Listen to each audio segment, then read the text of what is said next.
Assalomu alaykum hammaga. Al-Huda kitobimiz ham keldi. Bu kitobimizda nashid, alfabet kitobchasi ham bor. Ruchka orqali bemalol o'qisanglar bo'ladi, o'rgansanglar bo'ladi. Perevod tarjima kitobimiz bor. Bu yerdan har xil nimalar, suralarni tarjimasini bilsanglar bo'ladi. Sahih Muslim ruhiya kitobchasi bor. O'tda ham Sahih Muslim, Al-Buxoriyning qo'lni sahih qilingan kitoblar yozilgan.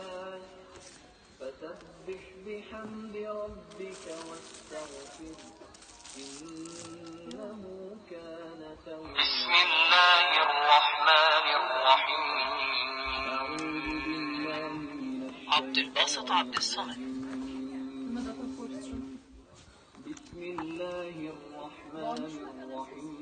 الشاعر بن راشد العفاسي. فلما جاوزا قال لفتاه آتنا غدا. Shayx Muhammad Sodiq Muhammad Yusuf. Bu yerdan o'tganlari zamon u yigitiga tushligimizni keltir. Dar haqiqat bu safarimizda charchoqqa uchradik dedi.